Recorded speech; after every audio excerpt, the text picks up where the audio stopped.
Good afternoon, folks.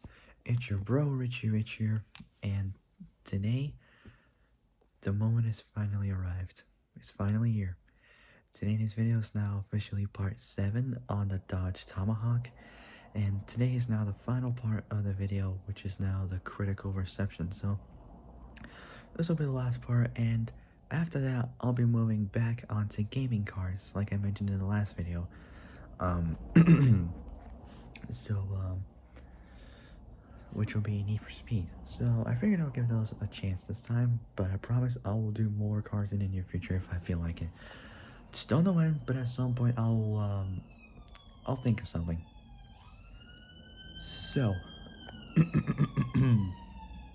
before I start, make sure you guys all like the video, subscribe, comment down below what you guys think. Hit the notification bell and hit all so you'll to make pretty uploads. So without any further ado, let's begin. So let's finish this. So, last part, critical reception. Here we go. So, most motorcycling,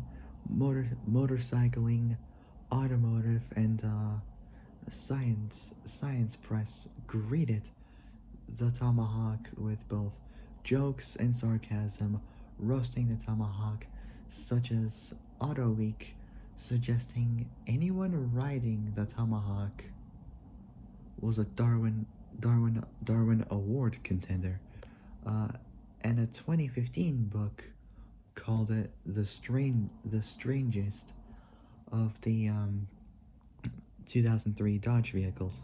So 2000 of the '03, so 2003 Dodge vehicles, and one of the one of Chrysler's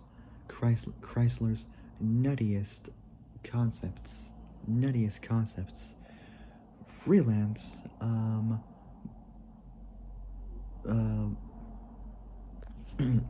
so Glenn Kerr, freelance motorcycle designer and motorcycle consumer news columnist, however, wrote an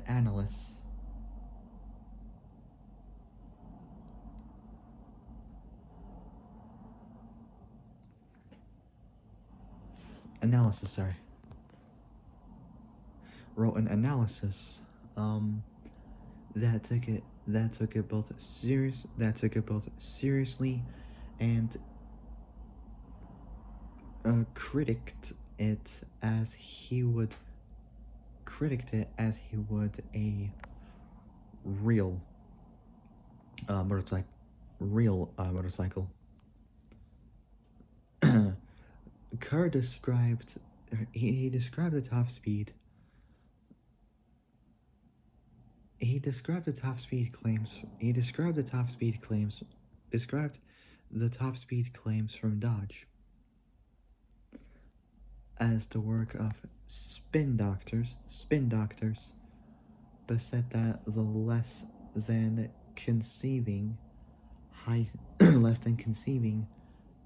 speed antics combined with a failure to provide an obvious necessity of a fairing for a true high-speed motorcycle, or a fuel tank large enough to provide greater than 50 miles of range, which is not bad. 50 miles of range is pretty good for a bike like this. Pretty much a thirsty bike. So 50 miles of range were consistent with several indicators in the design of both carelessness and laziness. Kerr called the task to task the car designers. For a lack of curiosity about the basic tenets of motorcycle design, saying they're underwhelmed by the challenges. He said the Tomahawk illustrates how the automotive industry considers motorcycles a lesser form of its own discipline, and so feel uh, entirely qualified to redesign one whenever they run out of ideas for sports cars. Kerr blamed this disregard of the rules of motorcycle design for the use of too much oversimplified bodywork on the Pininfarina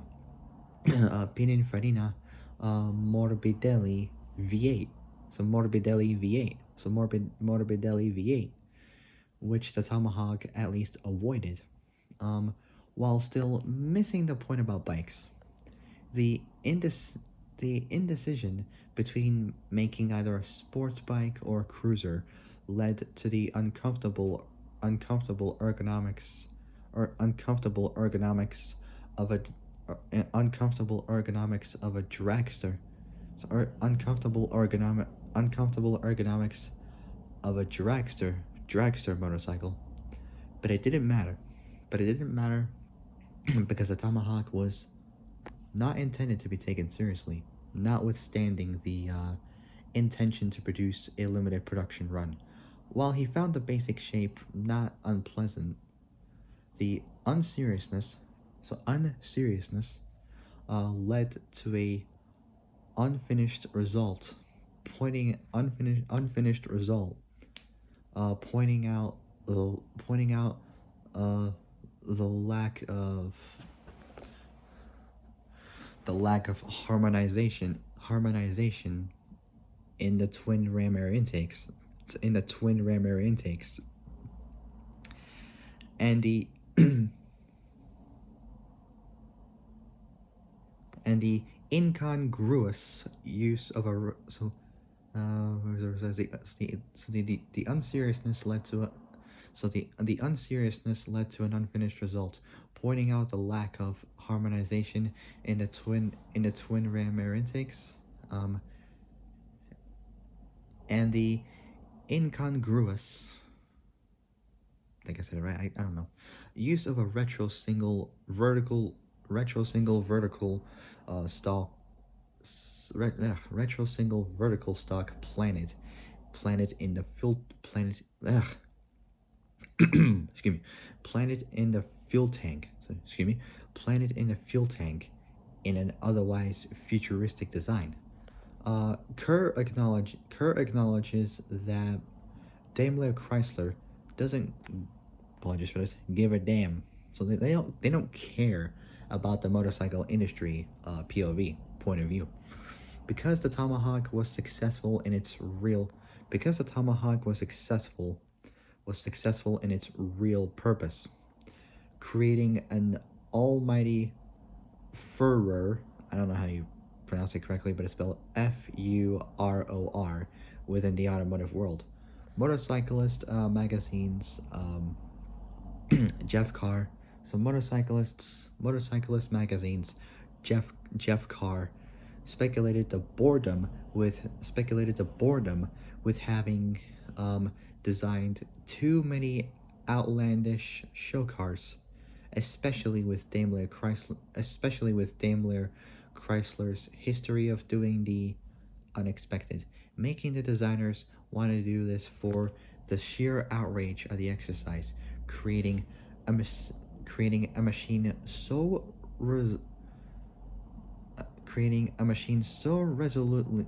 resolutely evil. That's right, evil. It has chunks of VMAX in its stool. The ultimate badass ride. Carr was positive about the simultaneously futuristic and nostalgic appearance, where Glenn Kerr saw indecisiveness.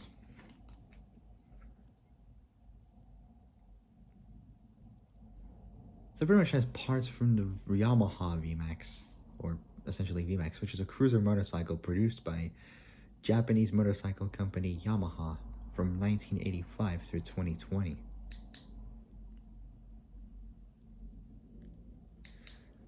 A little bit about that. A little bit of history lesson about Yamaha. For those know the Volvo XC90, which they used the V8 for the Noble M600, that motor was actually made by Yamaha. The Noble bolted on welded twin turbos to the Noble M600, giving it 650 horsepower from a 3-stage horsepower configuration system. Because if you put it into if you put it into road tune, we get up to 450 horsepower track use, 550, and then you put it all the way to race, 650 horsepower. So the horsepower changes depending on the setting you would use it for.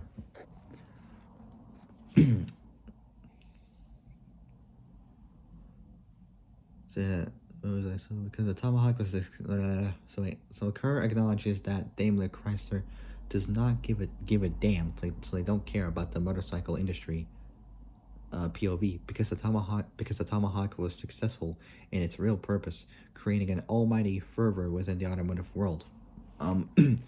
Motorcyclists magazine's Jeff Carr speculated the boredom with having designed too many outlandish show cars. Outlandish show cars, especially with Daimler Chrysler's history of doing the unexpected, made the designers want to do this for the sheer outrage of the exercise, creating a machine so resolutely evil it has chunks of VMAX in its stool. The ultimate badass ride. Carr was positive about the simultaneously futuristic and nostalgic appearance when Glenn Kerr saw indecisiveness.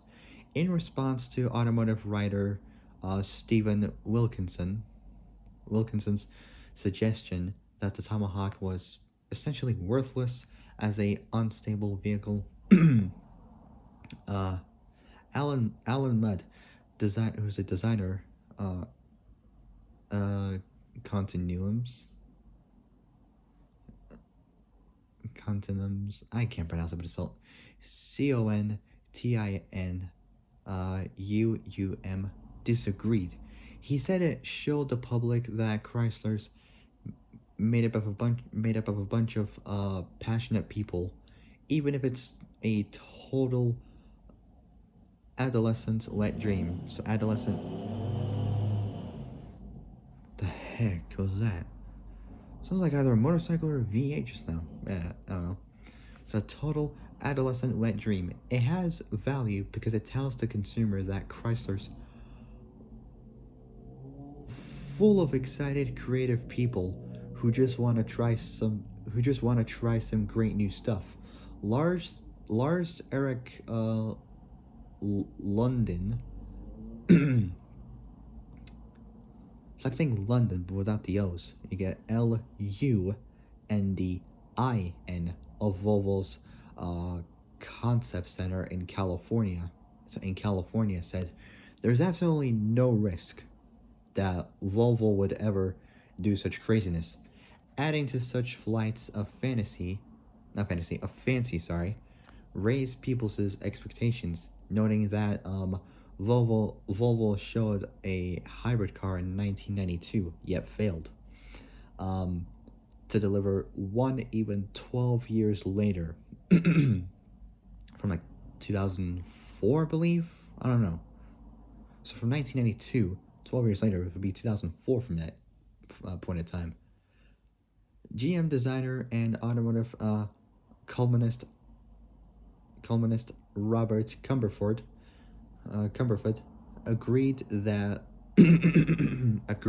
leaving consumers disappointed is a risk, noting that the public loved the range stormer concept, creating a panic at Land Rover. When they had nothing as zoomy to sell. Wilkinson said that concept cars serve less today. Wilkinson said that concept cars serve less today as platforms to introduce new technology. So new technology such as bear with me for a second. There we go, finally. These motorcycles, or whatever that was, it just sounds crazy. Anyways, so Wilkinson said that concept cars serve less today as platforms to introduce new technology such as power windows, LED lights. So power windows, LED lights, voice controls, or traffic display screens, and are instead both marketing tools and styling exercises. the New York Times, the New York Times, asked both. So, the New York Times asked various auto industry luminaries to pick the standouts among their competitors at the 2003 Detroit Auto Show, including Jin Kim of Toyota's uh, Calty Calty Design Research, who picked the Cadillac 16, Dodge Dodge Kahuna, and the Tomahawk, saying, just the fact that they had the guts to put that thing on the turntable, you've got to give them credit. It's almost an icon of American automotive history. The raw power and sheer adrenaline. The whole thing looked like it was machined, milled out of a raw block of metal. It looked like something you would see in a futuristic movie. Ford's Camilo Pardo, chief designer of the Ford GT. So chief designer of the Ford GT actually also chose the 16 and the Tomahawk. Saying, I'd like to give them a lot. I'd like to give them a lot of credit for experimenting with a vehicle completely outside their categories. It was completely outside their categories. It was brave, and I thought the execution was really well done, well matured. It's a beautiful piece, and it's a beautiful piece, and I'd love to have it sitting in a living room as a piece of art. I don't know about that, but it kind of would be kind of tough, and I don't know. It's weird to have a car in the living room. Literally, you just take up the whole space in the house and just destroy it. And like, what the heck? Anyways, last part, and I'll end it there. Hyundai Kia's Eric Stoddard, can't pronounce that correctly, but it's spelled Stoddard.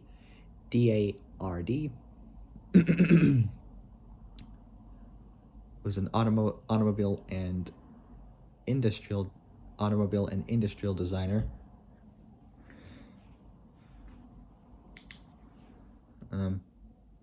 Agreed that they are presenting the idea that they aren't afraid to try anything, even a V10 Viper powered motorcycle.